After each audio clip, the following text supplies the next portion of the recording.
Forest fire began raging on Mount Carmel. In the beginning, the fire was similar to any other forest fire that we are all familiar with. But because of the dry weather conditions and strong easterly winds that day, the fire spread rapidly to disastrous levels like the state of Israel had never faced before. When it became clear that the surrounding area would need to be evacuated of residents, the process began that included the evacuation of prisoners in the nearby Damun prison.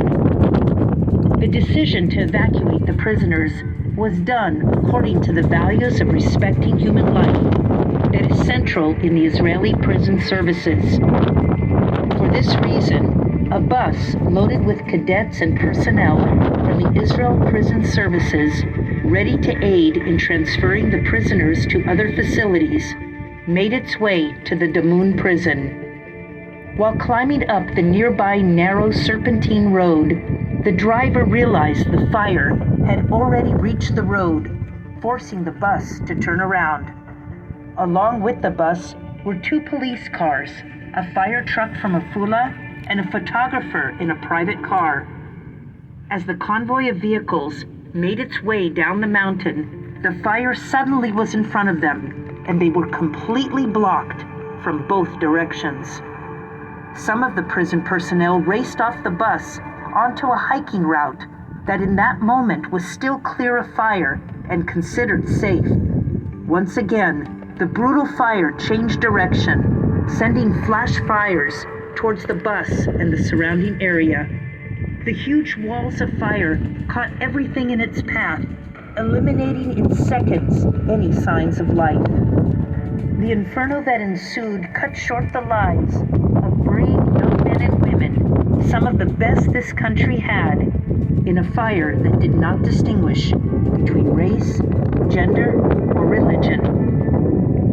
All this time, the team of firefighters from Afula fought the fire with extreme bravery, doing its best to save the lives of the trapped men and women. In this tragic event, 37 out of the 40 cadets and commanders of the officers' course of the prison services that were on the bus and the bus driver all lost their lives. The 3 firemen and 3 police officers, including the chief of police from the Haifa police station, were also killed in the fire.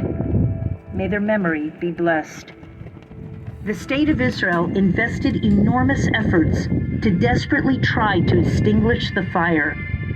From the onset of the blaze, some 400 firemen with 100 fire trucks took part in the operation.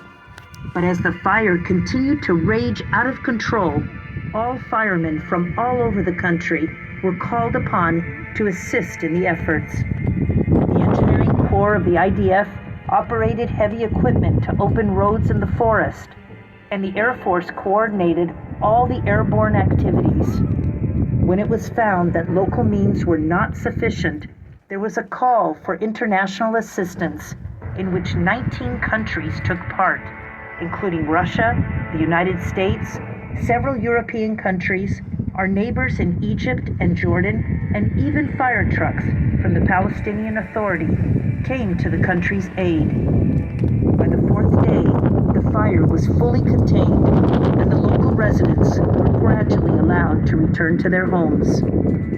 The most deadly forest fire in Israel's history cost a heavy price of human lives and immeasurable damage to the Carmel forest, its precious wildlife, and the neighboring communities.